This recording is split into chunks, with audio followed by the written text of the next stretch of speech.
welcome back to the show. Well, let's just take a look at how the SGX Nifty is behaving at this point. Yesterday was a stellar day of trade. We saw the dramatic pullback in late trade, and the Sensex scored, a triple century.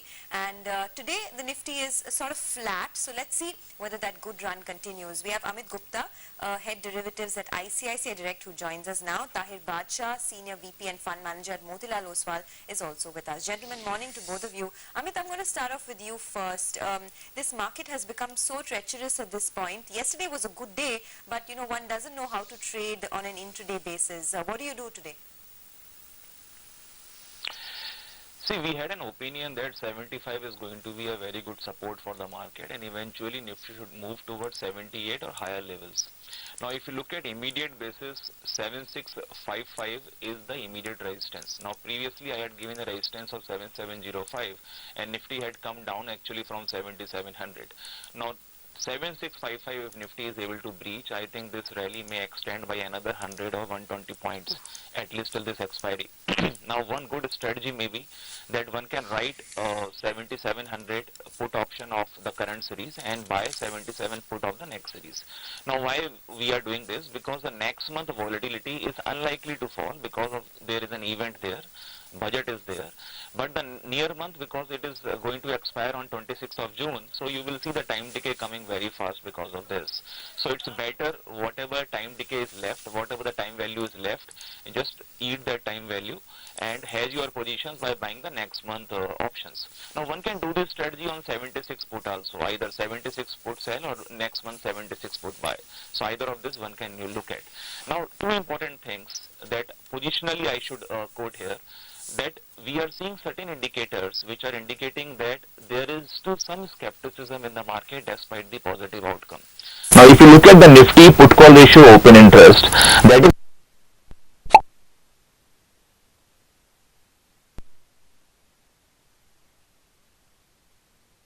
or more than that. Now the market is in the uptrend. Even then this PCRY is low. That means the put writers are not finding it that much comfortable to write in the market, and this could be one of the reasons why the market is somehow hanging in between, and there are pullbacks in the market. Because when this PCRY generally increases beyond a limit, then you see the market getting overbought. So market possibly is not that much overbought yet, and that is why 7500 kind of supports may be held, and you may eventually after some consolidation start moving. Alright, so 7655 is a level to watch. Amit, don't say eat your premiums to people who have not had breakfast yet. It's a little disconcerting. Well, Tahir, what is your stance? Do you think all dips need to be bought at least up until the budget? I would think so. I mean, I think this is the kind of market where the fundamental trend is clearly upwards, and any kind of pauses that you get in between will be used as opportunities to buy into some of the names which make sense. There will always be reality check pauses which will keep coming in, and we've seen evidence of that over the last few days. So, these will have to be utilized as opportunities. We've taken out the political risk from the market. Yes, we do clearly have a delivery risk of the new government, though the market is not really going to, start evaluating them very early. It'll probably give them a little bit of time before it starts making some, decisions one way or the other in terms of the delivery capability. So I think the only risk that you are left with largely is the global risk, and as and when you get probably opportunities emerging out of global risk developments, then we should use those to buy whatever you like in the market. It's clearly a market where you have to stick again to quality, stick towards franchises, be it PSUs or private sector, which will deliver decent earnings quality and earnings growth over the next 2-3 years. Tahir, hi, morning. Yesterday we saw some clear signs of a pre-budget rally. I mean, if you look at the profile of stocks, there was fertilizers that rallied, oil PSUs rallied, infrastructure. Between these three spaces, or among these three spaces, where would you go and buy stocks now? Well, I think clearly from our perspective in terms of preference, we believe oil and gas clearly provide within both the private and the PSU space once again is something which provides good opportunities largely upstream in as I would think today. Some of the dominant public sector financial enterprises also make a lot of sense. They have again corrected in the recent past and offer good valuation support as well. The earnings, reported earnings post provisioning for many of these banks could be really very sharp, could grow very sharply in the next couple of years, especially coming off a very beaten down base of the last 2 years. So that's a sector, that's a segment which makes a lot of sense. We like some of the auto companies as well, which again are a good play on both the revival of the economy as well as even from the point of view of operating leverage. Some of these are also very well positioned in the export markets. Some very good quality industrials also should see a response to the budget related announcements. So I think these are some of the areas which we think one can be positioned in anticipation of the budget as well. Okay, let me come to some of your stock-specific strategies. Amit, you have a buy on AB Nuvo.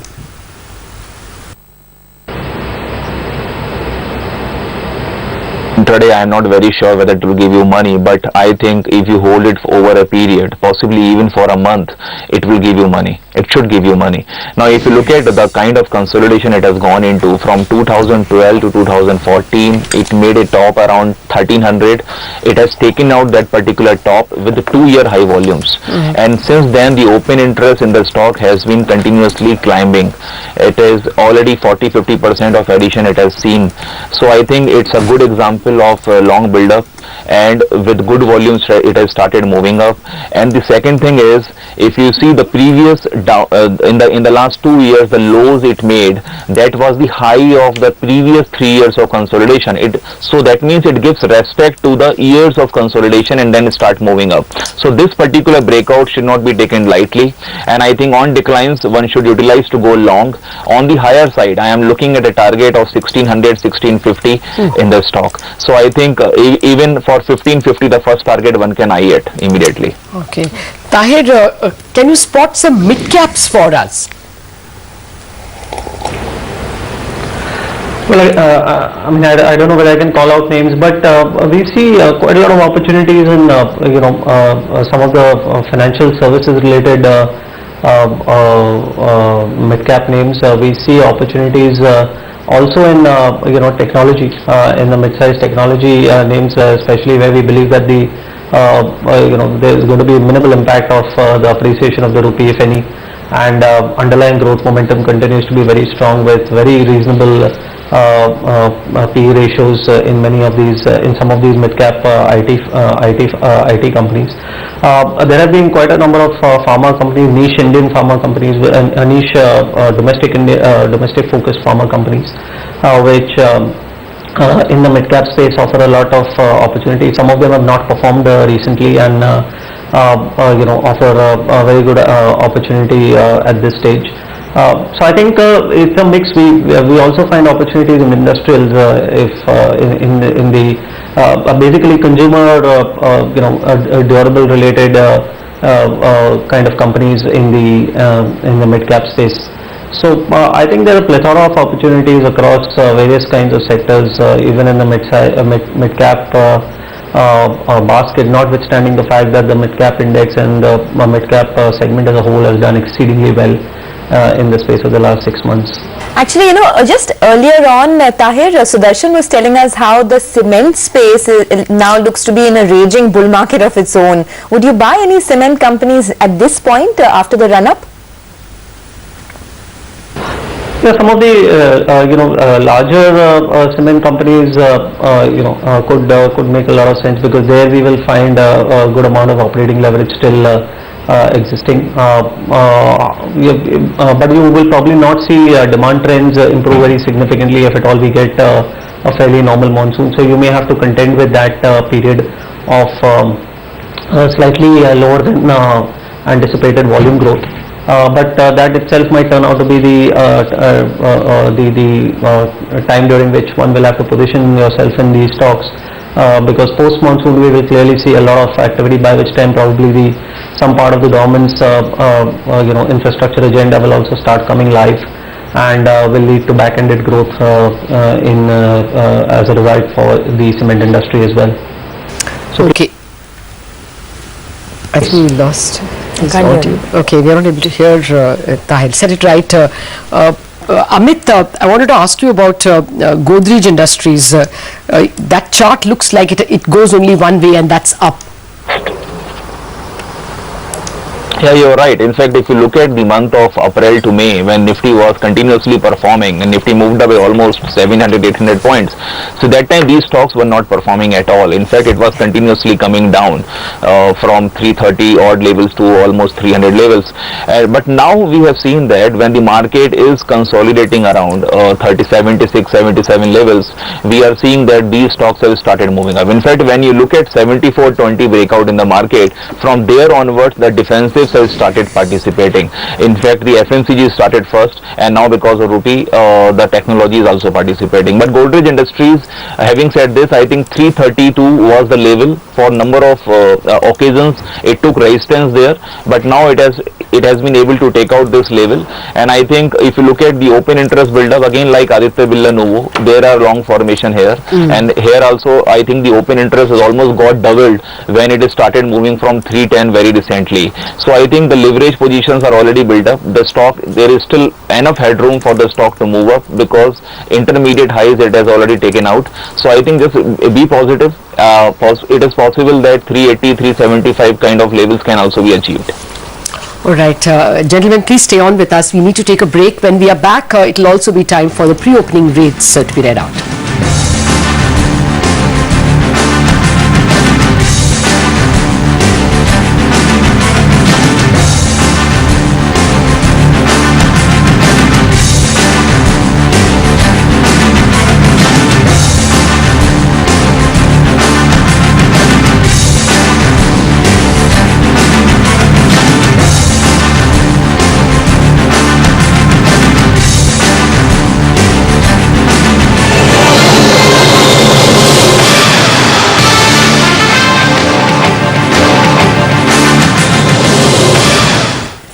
Hi, welcome back to the show. We just have a little more than a minute and we'll get the pre-opening rates on the screen. Okay, now the SGX Nifty has taken a big turn for the worse. So down about 100 points. I don't know where that came from. If we can just get the Asian markets up for you.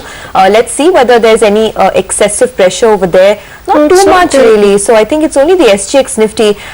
Yesterday, as we were telling you, the FI numbers were not inspiring at all despite that last minute bump up. So these kind of moves could sometimes flatter to deceive as well. And so we are a little high beta. Volatility. We are a little high beta when it comes to oil. So if crude prices rise to 114 thereabouts. Oh, sorry, that SGX rate was not updating, so we'll get the updated rate up for you at this point in time. Okay, okay. That's flat movement, a little bit of a morning scare there, but okay, so flat movement now on the SGX 50. But Amit, quickly, you have a call on Petronet LNG as well. That one's had a good run up until now.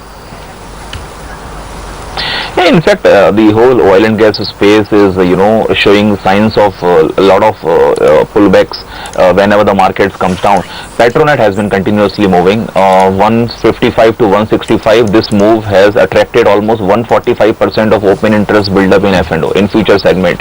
So that means the people are quite gung-ho actually at these levels, and it seems it should take out the life highs. 185, 186 I think was the life high in the stock. So we are targeting those levels, and the kind of delivery pickup we have seen around 155, 160 range. I think that will remain an immediate support for the stock and remain positive for the further upside. All right, just get back to you, Amit. At the moment, the Nifty is opening with a big red gash, but that's not there in the Sensex. So quite clearly, rates are still bizarre and wayward and are not indicating a firm trend.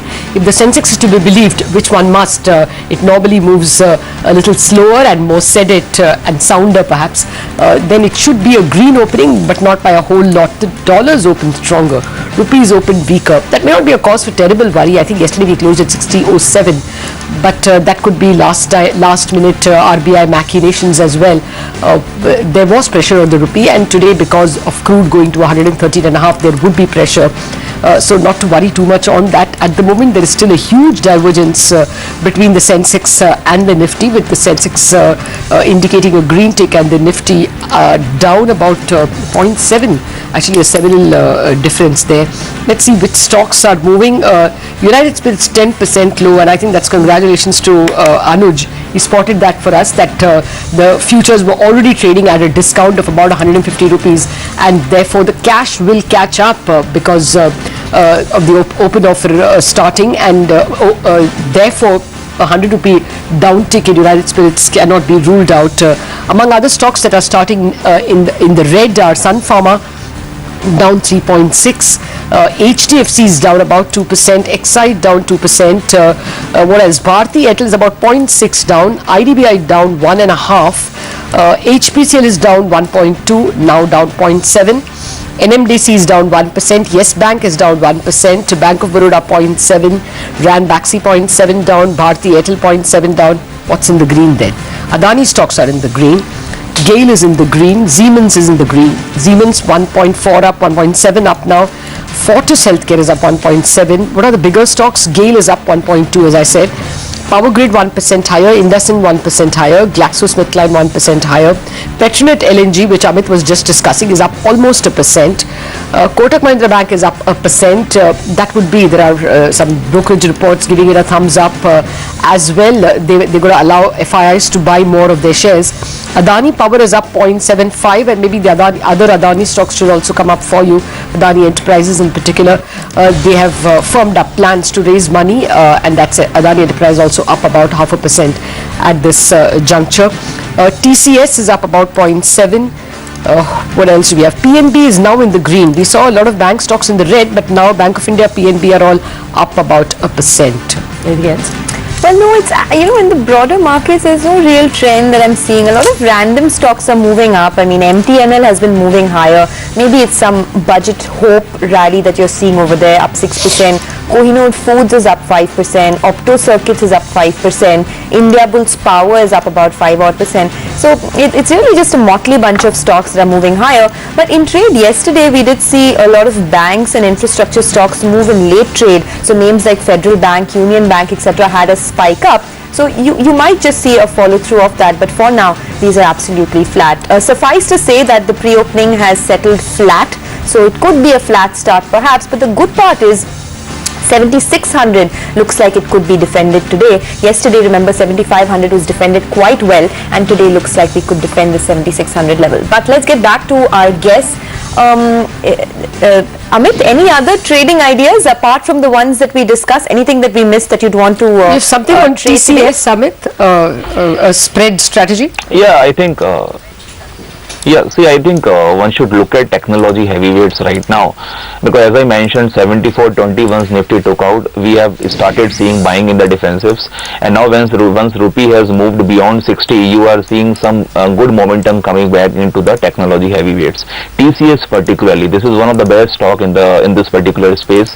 In fact, when Infosys and Wipro were giving up below their major support levels, TCS was not giving up. It was just holding around 2150 levels. I think if you look at the last couple of quarterly results, it has given up from 2300 levels, and that's why the open interest at 23 call is quite huge, and the people have written that strike like anything, and it has started closing above near 2300 now, which is 2270, 80 kind of levels. And if you see the build up in 2250 put yesterday, that was one of the highest. So I think it is getting ready for a move beyond 2300. So that's why I think one can immediately buy 2300 call options, because the premium escalation may be much higher just because of the short covering in this strike. To hedge your positions, you can sell 2400 call option for this particular series, because only few sessions are left. If you are selling 24 call, even if you are getting 10 rupees there, that will go up because of the time value. So you will gain in 23 call if it starts moving beyond that level. So I think it may be a good strategy to use actually in this particular stock right now. Fair point, Amit. We'll let you go at that. But Tahir, just a few more questions for you. In the first place, I just want to bring up the bond rates as well. The yields have predictably not reacted to all those inflation measures because these are incremental. They will take some time to actually materialize. The bond market's immediate worry is crude. That's gone up and therefore those worries are getting depicted. Yields are up by about 2 basis points. But okay, early days yet. Tahir, you know, we hear now that the Adani Group is raising about $2 billion and $1 billion will come anytime soon. A lot of companies are beginning to tap the market, those with highly levered balance sheets. Will you buy any of the infra stocks now, hoping that the recovery is well underway? So I think, definitely infra needs to be played, but we have to play it in the right way in the sense that, if we can find companies which are not necessarily significantly leveraged just to play the financial leverage as much, but probably play more of the operating leverage in some of these companies. And, it is better to be in infra companies which we think will be positioned to actually capture that opportunity which is going to arise as if at all the infrastructure segment gets going for the country as a whole. So some of the larger names within which even the Larsens and the Adanis and some of the other large private and public sector enterprises figures should be the set to consider from, but you can pick and choose in terms of where the level of quality is relatively higher compared to the others. Would you buy any of the real estate stocks now, especially the Mumbai-based ones? I don't think so. I mean, I don't think there is a pressing need to buy into real estate, especially Mumbai, for that matter. One can look at probably upcountry or non-Mumbai real estate companies. But in our view, I think we believe that our understanding of the sector is relatively lesser and muted. It is better to play that same theme through other ways. So probably I think housing finance companies probably seem to be a relatively better bet to play that same opportunity, if at all. So as of now, we don't really have any exposure in real estate. All right, we leave it at that. Tahir, pleasure speaking with you. Thank you very much for taking us through the morning cues. Well, the pre-market at the moment is actually settling in the green, so things are looking a little bright. Yesterday's follow-through buying, as both Anuj and Sudarshan were predicting,